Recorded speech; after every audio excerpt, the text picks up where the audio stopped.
What does Dark Pals, the first floor, hide from the player? In this game, we must explore an abandoned 1980s children's psychiatric hospital.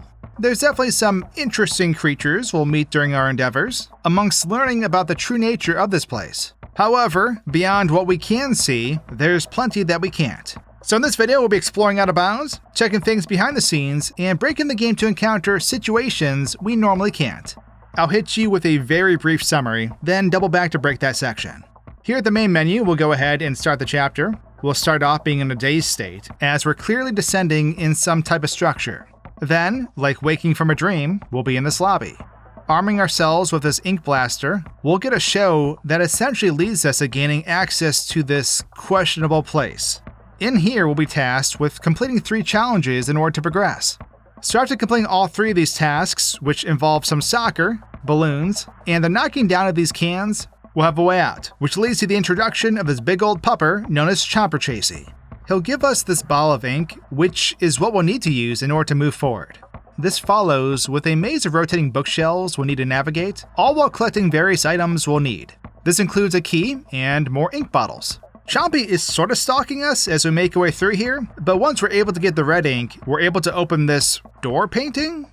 We'll stop here though and take a closer look at everything we just went through. Coming back to the main menu, we'll go ahead and zoom out for an entire view of this area. We can see this giant slab that's behind the main area. Other than that, there's nothing else going on outside of what we can normally see, with the cobwebs, stuffed toys, etc. When starting the chapter, we'll normally get inked by the squid toy. We can see that this scene consists of the squid unloading, only to appear below the floor, as it then flips up through the floor. We'll then load into this first part where we can't exactly make out what's going on. It's a foreshadowing scene, if you were to ask me, which involves the carousel. So I'll just leave it at that for now. That's when it came to the realization that the majority of this first chapter is already loaded in, but it wasn't quite able to fix the view distance. We'll explore these areas more closely as we progress through the chapter though. Getting started in the lobby, we can see how we pick up our toy friend here. This is going to be the only way of telling where our character is while being off camera, by holding an object. This trusty ink blaster is going to be an important tool to our success though. There's pieces of paper that we'll be able to come across as we play through this chapter, which gives us some background on things that took place in Upward. Normally, we have to sign this disclosure form that's on the back of this guy, but I was in the mood to break stuff. So I morphed my way through the gate, which ended up doing essentially nothing, as this does not sequence break the game in any way. So I guess it doesn't matter if we interact with this automaton or not, which is what he's called within the game. When progressing normally, we'll get a ticket after signing, which we then insert here, granting us access, but I digress. I had the game running at a slower speed when entering here, which caused the video that we normally see to loop over and over again. It's fair to say that this guy gives any reasonable person an uneasy feeling. I can't be the only one. He's clearly an important figure here at Upward though, if I had to guess, given he's a centerpiece of this carousel too. Creepy. Messing with the challenges in this section, I unintentionally unlocked an achievement. This happened when I decided to use the force on the soccer ball as I guided it to the net with my mind. Glorious. The other challenges didn't go as planned though, with the carousel permanently breaking my first-person view, resulting in a reset. Also, this challenge soft-locked the game. I guess it was because I moved the cans with my mind as well, instead of using the ink blaster. None of this really matters though, because with or without mods, if you can bypass the gate, along with this door, you don't need to do any of this, which is exactly what I did here. Pushing on, this is where we'll meet Chompy Chasey, as you'll see how he merely just loads in up here for this scene. I have to admit, this is one cute doggo, who I can imagine has the worst kind of neck pain ever when it comes to supporting that big dome of his. Anyway, Chompy will leap over us and make his way down this hall. It's slowed down here, but he'll basically reach the end of this hall as he eventually unloads when coming to a stop. There's another one of these papers in this area too, which if we get a closer look at, reveals more background info that's specific to Chompy, basically describing how Chompy's the guard dog of Upward. Aw, look at that baby face. Grabbing these ink bottles to load them into our toy will show how the color of the toy will change, going to black and white when picking it up, to slowly but surely turning the toy into the respective color the ink is, being yellow in this case. I thought this was a really cool way to implement keys in the game, as that's essentially what these ink bottles are. granting us passage through these paintings we need to color in.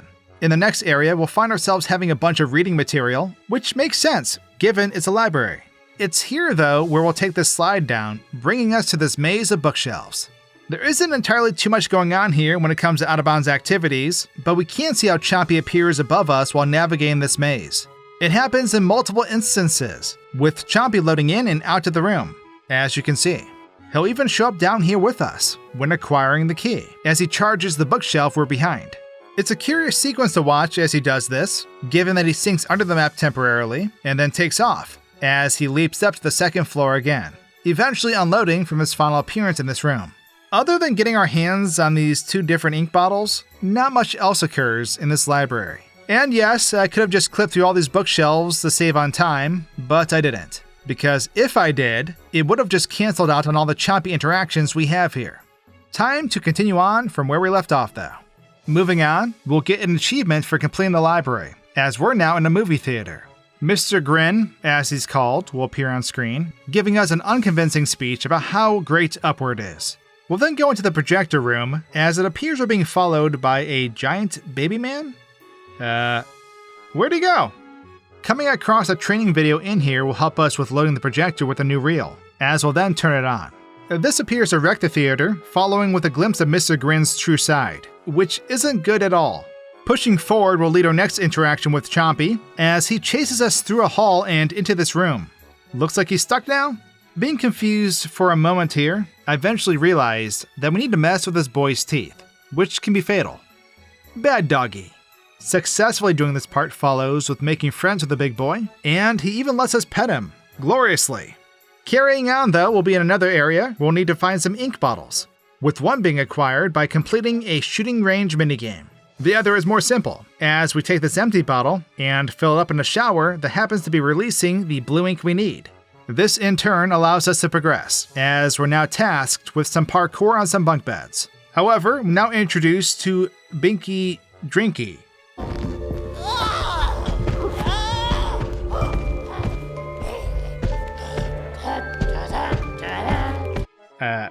I'll just say it was a lot to take in with meeting this guy.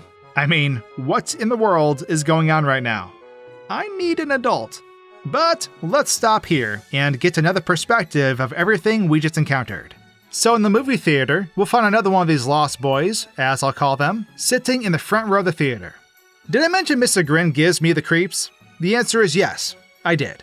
In the projector room, we can find some more interesting documents, which gives us some more insight on our baby man stalker, who is of course Binky. From what I gathered during this read, it seems this baby man is going to be a problem. Speaking of, we can see on this little TV how he's standing in the movie theater stalking us as we just entered the projector room. Using the camera, we can clearly see that he's not actually there. We can confirm this as the player too. Walking backwards to the door and quickly looking into the theater and back will show how he'll just vanish on the TV screen, but I digress. There's not much else going on in the projector room, outside of some more documents that are laying about, along with this training video, which displays some unorthodox methods of restraining children. However, we can see how the theater will instantly change here as we activate the projector. This transition is hidden by an image that flashes on our screen normally, if you are wondering. In the theater, while watching Mr. Grin describe his brainwashing methods, our toy will warp from one place to another, leaving us with not much else going on in here. When encountering Chompy, I thought we'd see him waiting for us behind this door deleted, but as you can see, he'll just appear during this interaction. I didn't realize how much he flails around during this part, but it is an intense fast scene when playing normally. I moved my character out in the courtyard area during this, so we could safely get a better look at how Chompy barrels down the hallway. For as cute as this doggy is, he's clearly a dangerous foe, as you can see. Just look at him go. He'll reach the end of this hall though, where his model ends up freezing in place. That's when I tried to explore this courtyard I moved myself into, but as you can see, I ended up clipping through the ground, leading to the game crashing. Unglorious. Getting back to the point I was at, I was able to continue on as typically needed, but I ended up making a mistake. I went in for a closer look at Chompy, which led me to getting jump scared, as he was still able to get me here. If we successfully evade Chompy here, you'll see that his model unloads, only for another model of him to be under the floor. He definitely has a goofy look on his face down here, but the model will shoot up through the floor, which ends up being the one we see that breaks through the door. There wasn't much I could do with Chompy during this part, as I dragged his model all about, but if we fail with pushing in the wrong tooth here, we can see how he awkwardly bites us. I don't know why I thought of Squidward biting into a Krabby Patty here, but I did. For the fun of it though, I ended up making him a normal sized dog here and just carried on. What a great new friend we've made. It's said that we can walk around the outside area, but it's safe to say that there probably wasn't much we could do out there anyways. The shooting range minigame area was cool to check out, but not much really occurs here, outside of what we normally see. However, I must say, when looking more closely at the targets we need to shoot, I definitely had a laugh at this particular one. It's pretty aggressive, as you can see. We eventually have to chase the targets down to complete this challenge, which reveals some characters that I can only assume will be in future chapters of this game. But I digress. I went ahead and colored in the dragon with our reward, collected the blue ink, and did the very same thing with the other dragon. The only notable thing in the bunk bed area is a lost boy that we can collect. But now it's time to meet Binky again. There's another lost boy in here when Binky first appears, but he won't load in until we look away from that particular spot. As we can see with the camera, he'll just stand there in a frozen position until we look at him. He'll want us to sleep in his bed, where a very uncomfortable drawing of him is. Normally we're meant to be sleeping here, as we need to peek at him without being noticed. However, with the blinking of our eyes being disabled, we can see how he's... I don't need to describe this scene, you're seeing it for yourself. It's once again an aggressive sight. When he catches us peeking, he'll come up to us and basically stab us with his Binky head, only to immediately reload back to his original state. After successfully peeking though, he'll simply just unload before our character officially wakes up. We're back where we left off though, so let's continue on into this bizarre adventure. Well, Binky is now gone, but nonetheless has permanently scarred us. Pushing back through the central hall of the building, we'll eventually make our way into what looks like a food court. This is where we'll view probably the worst of earworms, especially if you're playing through this multiple times like I was. I'll just let it speak for itself. Here we go! Hey, it's me, it's Omelette Man. He bakes cookies like nobody can. Yes, it's Omelette Man. Binky will be revealed during this, as we now need to collect particular ingredients. While doing this, the song you just heard plays on repeat, which drove me to complete this objective as quickly as possible. Putting the correct ingredients in the slot machine will follow with doing some mixing and cooking with Binky. He's clearly excited. Eating the strange cookie we made knocks us out, as we awaken to the room being a mess now. However, Binky's right outside the room, and his body is clearly hungry now, making him a threat. We'll be chased through this debris, leading to getting in this bed, as we then wait him out, just like before. Following this, a very bizarre cutscene will take place, which involves a literal cookie monster chasing us.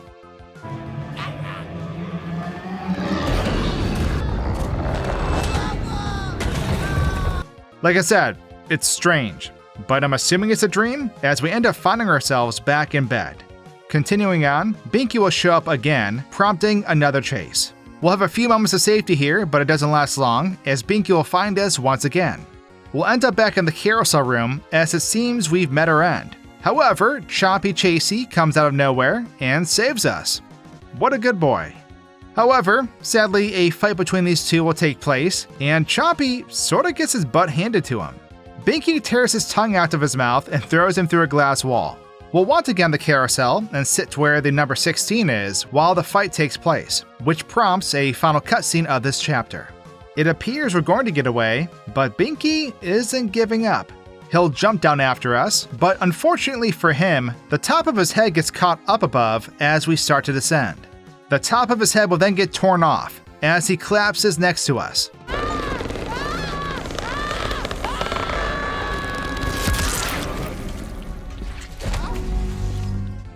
Ouch.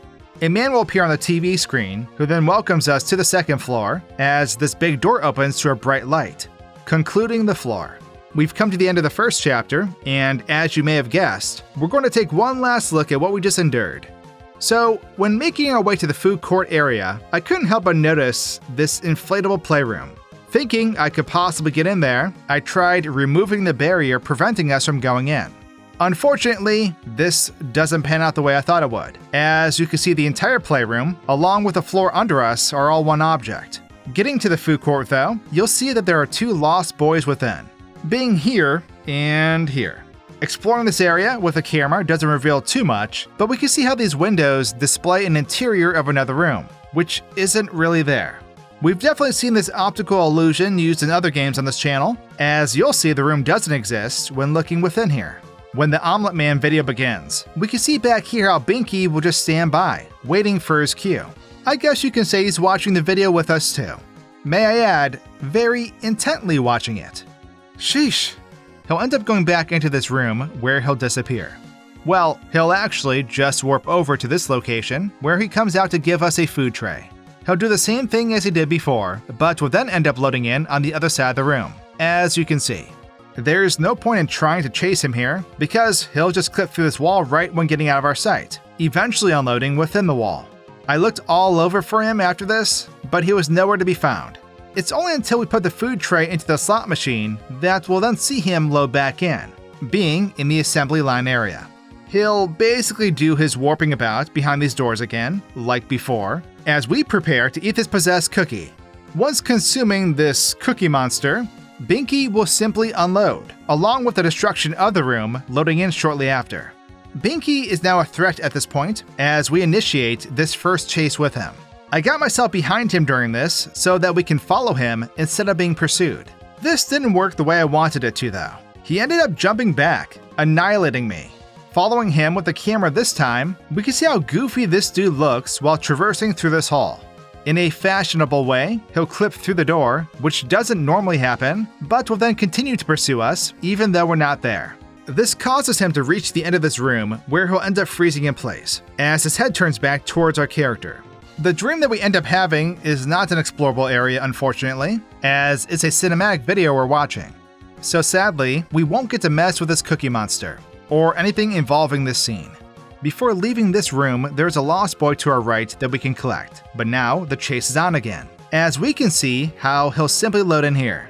During this chase, there's a hall here where we can actually get a look at all the staff that runs upward, as their pictures hang along the wall. They seem like some honest, caring individuals. Am I right? I ended up sequence breaking this chase too, which caused him to stop and turn around here, being in a frozen state. Approaching him with my character, I thought for sure he would devour us, but he didn't. I was able to walk right through him, as you can see. There's another lost boy in the castle area, being in the far left corner when coming out here. However, we're now approaching the end, as we cross this catwalk. We can see how Binky makes his way to us here, as he loads in, breaking through the door further back behind us. When he knocks us off this ledge and into the carousel room, there's actually 2 Binkies during this sequence, as the initial one will unload. Chompy Chasey will then come up and through the floor as Binky pursues us, initiating their fight scene. It was satisfying to see Chompy get a swift strike on Binky during this, but obviously, we already know how this ends. Hopefully, this isn't the last we see of our brave savior. The tongue removal by Binky is brutal though, as Chompy simply had no chance. So long, King Chompy! Because of where I started using the camera during all of this, my character was left up above still, allowing me to come back down over here and check on Chompy. He's clearly seen better days, as he'll lay here motionless. As Binky will, yeah. When we begin to descend in the carousel, you'll see how another Binky will appear, being the one that jumps down after us as the other unloads. If karma exists, we're witnessing it, as it's Binky's turn to get rocked. This triggered some mixed feelings though. Binky's head and body definitely function independently, making me believe he's semi-innocent in all of this. No matter though, he'll get his top ripped off, and it was glorious to watch from this perspective.